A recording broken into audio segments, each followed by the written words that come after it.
Hello and welcome back to the Oncology Brothers podcast. I'm Rohit Gosain here with my co-host and brother Rahul Gosain. We are practicing general medical oncologists in the community, and our goal with this ongoing series of treatment algorithm is to reiterate the current standard of care and appreciate the treatment landscape for each disease site. With that in mind, today we'll be covering pancreatic cancer. To walk us through this, we are joined by Dr. Emil Lou, a medical and neuro-oncologist with focus in GI malignancies from University of Minnesota. Before we get started, it is important to address your Twitter or X handle, Emil.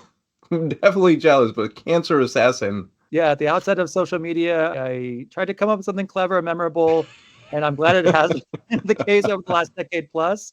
I think in the era of targeted therapy, the ideal to aspire to is to protect the patient, get rid of the cancer, which is the enemy, and spare the patient as much as possible. So that's something we should always Indeed. aspire to in any drug developments. I think we're all cancer assassins in that we're trying to improve quality of life and get rid of the cancer.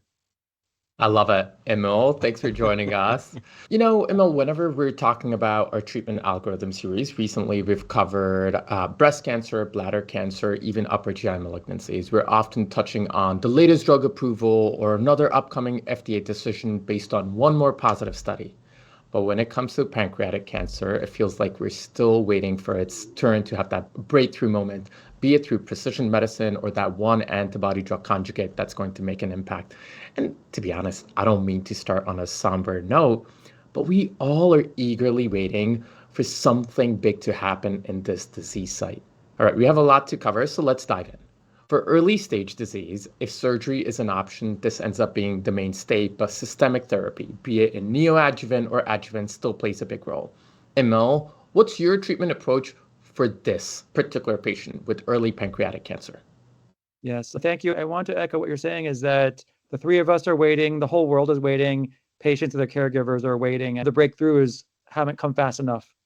And so through drug development, understanding of biology, one will not be able to be in isolation from the other.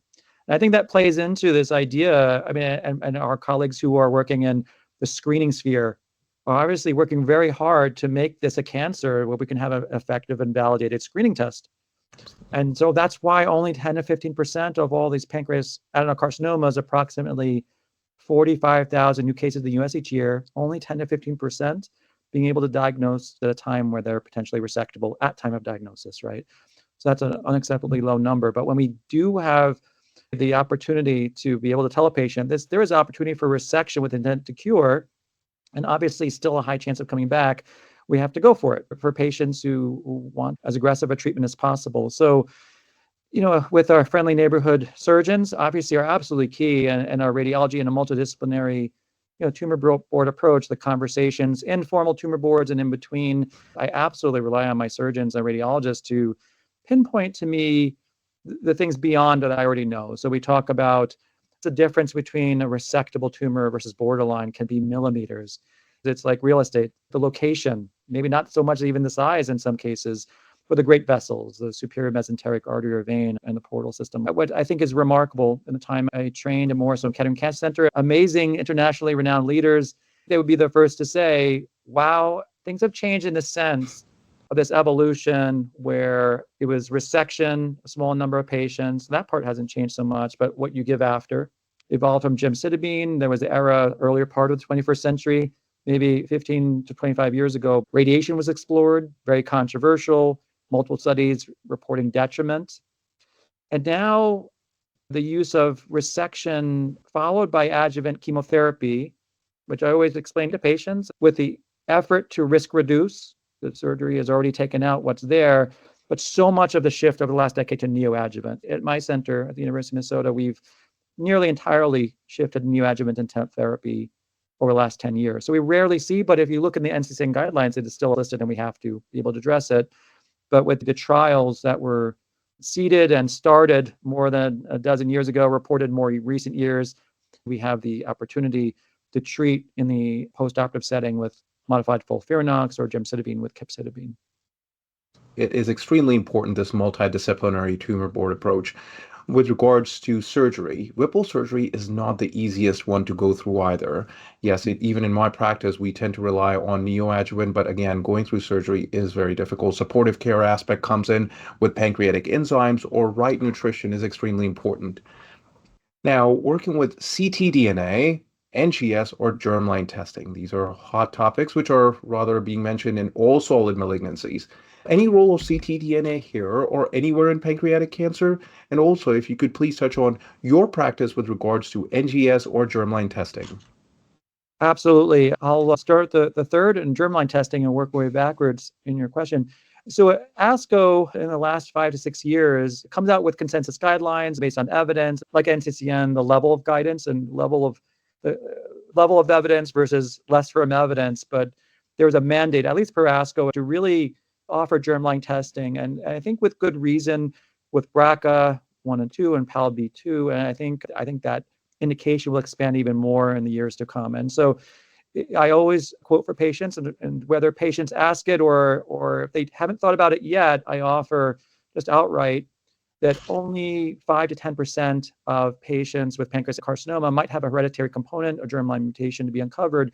But nonetheless, it can be very important following the aftermath of the Polo trial, potential implication for actual treatment, which you can't always say with germline testing. But in this case, you can, but also the implications for first-degree relatives. So I talk about younger adult patients diagnosed, parents, siblings, and of course, children, and potential implications for grandchildren as well. So I always offer cancer genetics counseling leading to germline testing for all of my pancreas patients at our first meeting.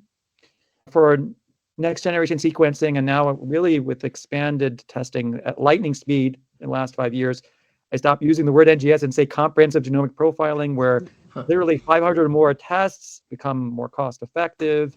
Yep. There's no reason not to do it for pancreatic carcinomas, like with other gastrointestinal and many other types of cancers. At the same time, I also balance it with teaching patients and educating them. Although things are changing at such an impressive pace with tumor agnostic approvals, the chance that a result would come back that would have direct implication for clinical decision making, I would say generously under 15 to 20%, and I might even say realistically under 10%. ctDNA is fascinating, and I'll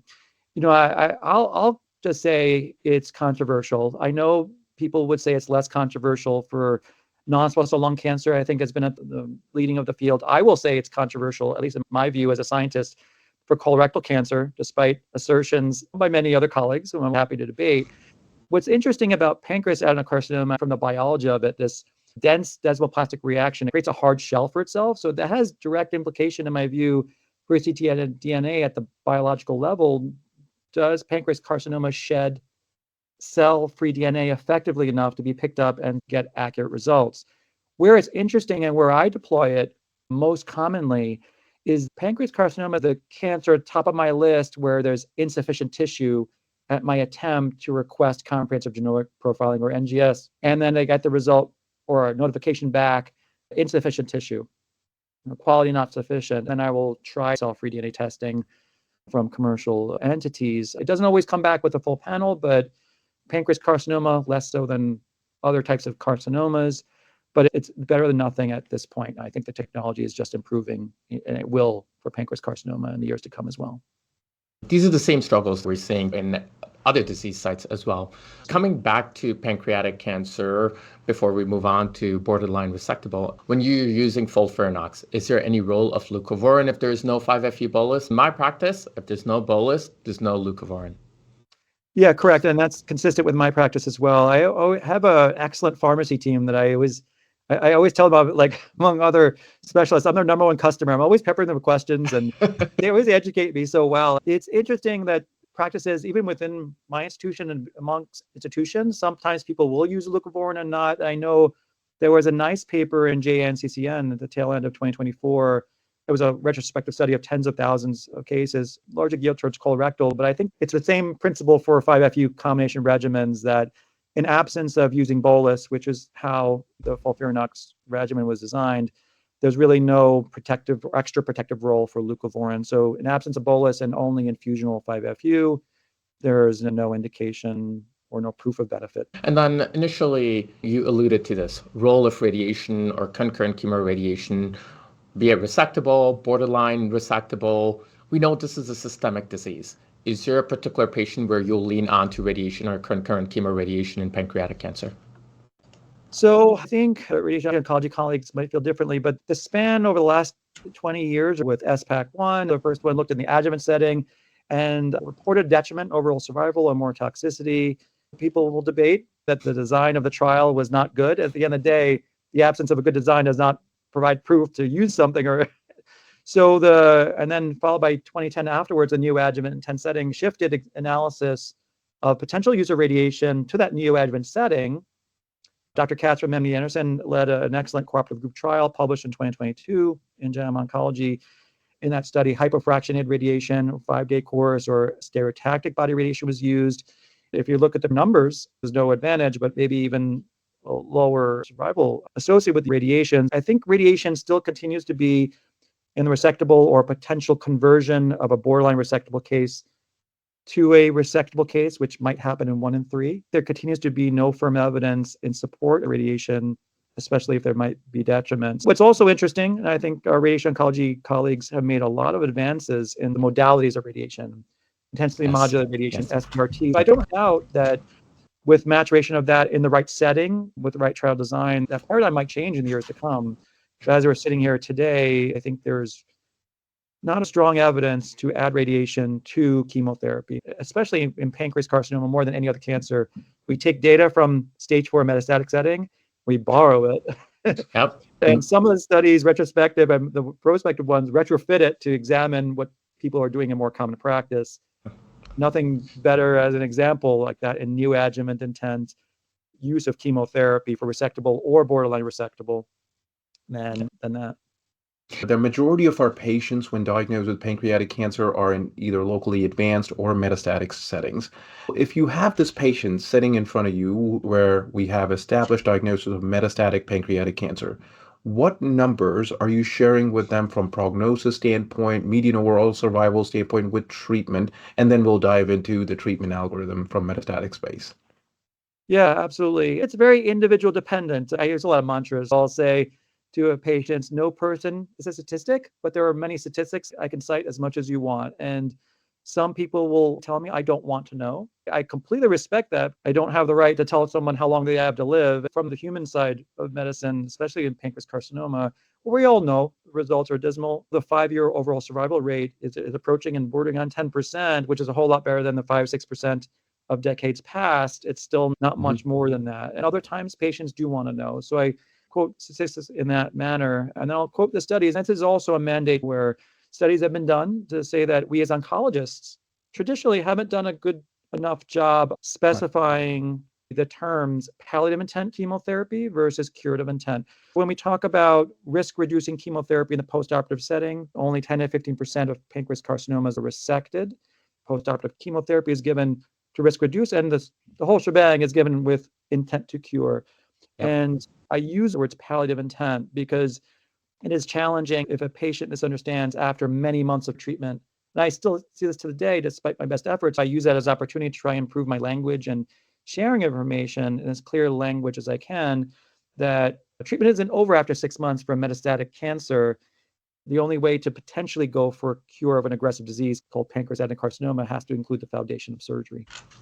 So to convert a tumor that's not resectable, it's really a low chance, but going for it over the span of time from diagnosis until 6 months later, the 6-month point is the point of no return. If it has not converted resectability by that point, then we are clearly moving forward with palliative intent. If a disease like this is stage 4 at the time of diagnosis, it is clearly palliative intent.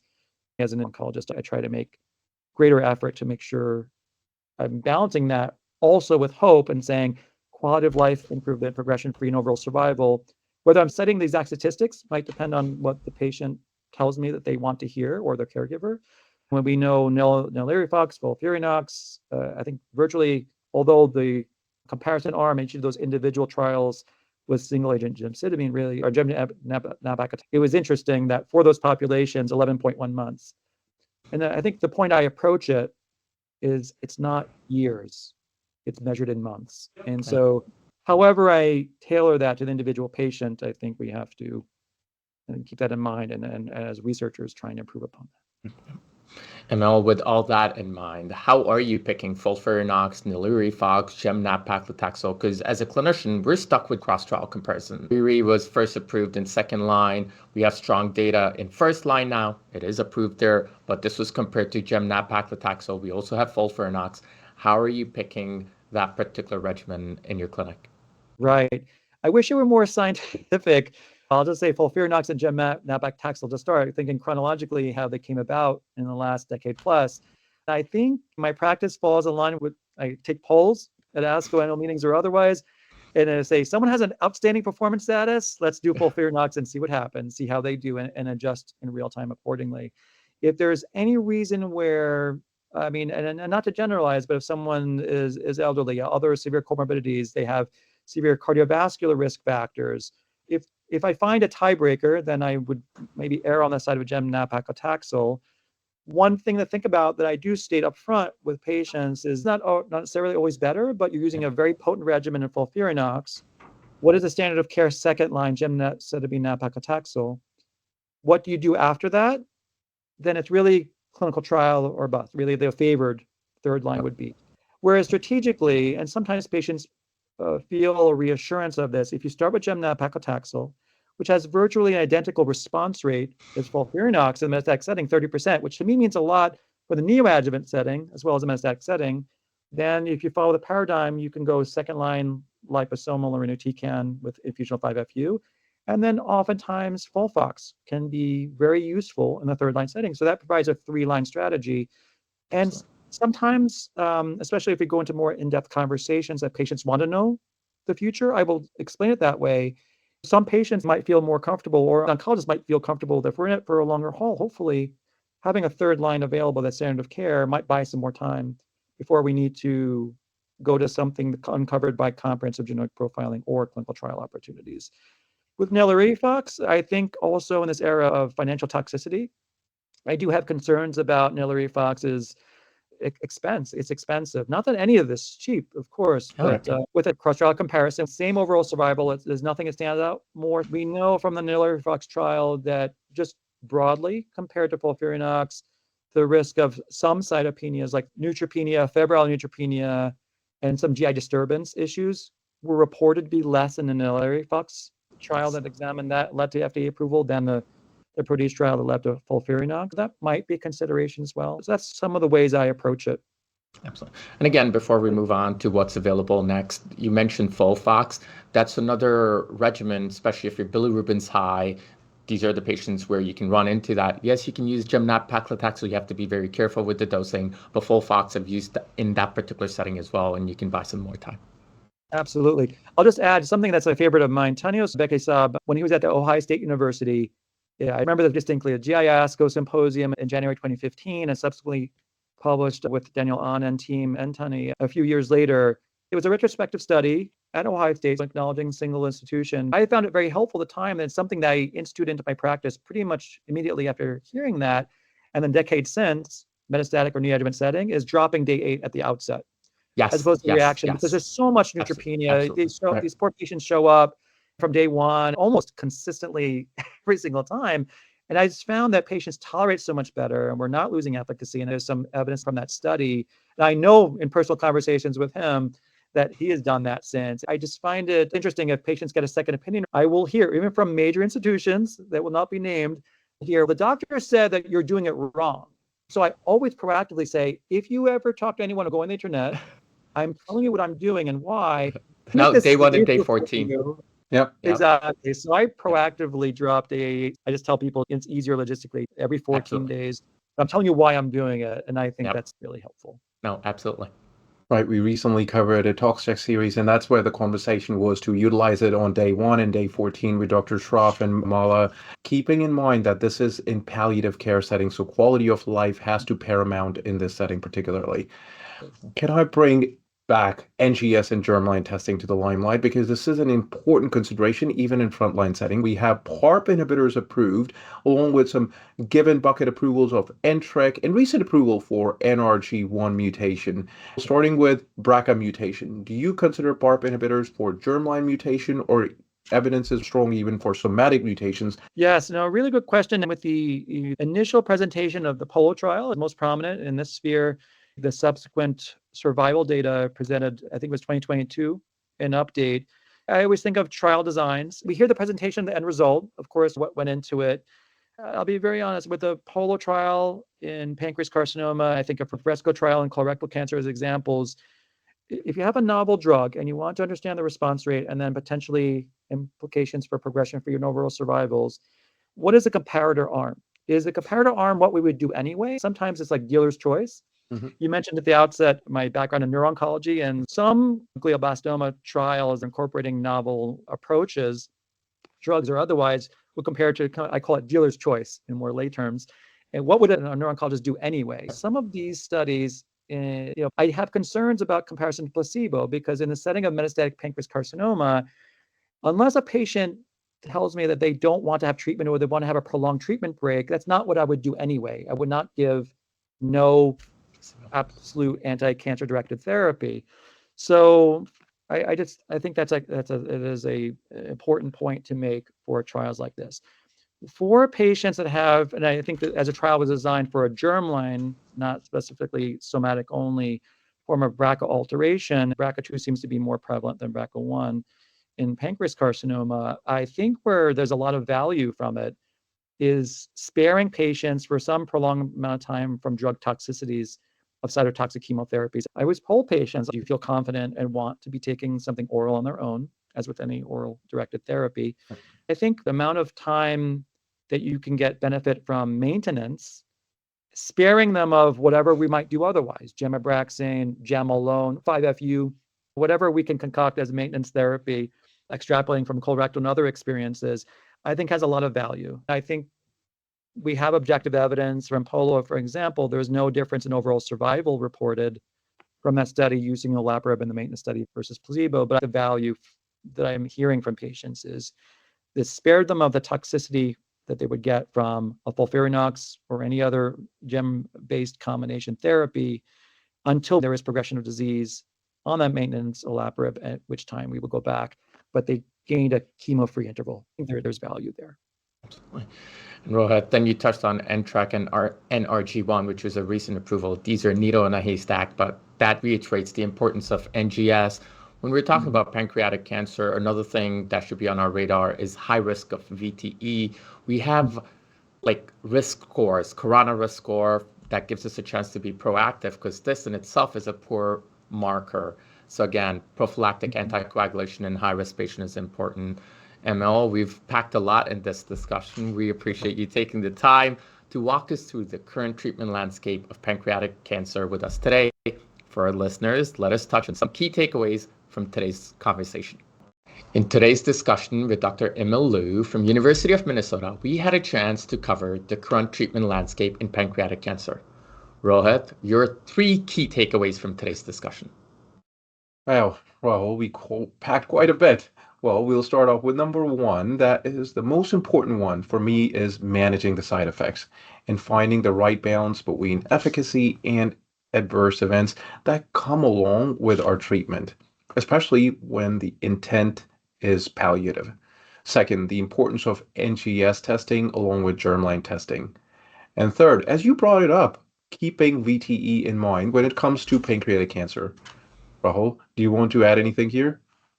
Yeah, no, Rohit, that's a pretty good list. One thing I would add is something that we brought up, the importance of multi-D in early resectable disease or borderline resectable disease, and then managing side effects that come along with Whipple surgery. Thanks for joining us. Make sure to check out our other discussions in GI malignancies and our recent discussion around ToxCheck for common drugs that we use in pancreatic cancer. We are the Oncology Brothers.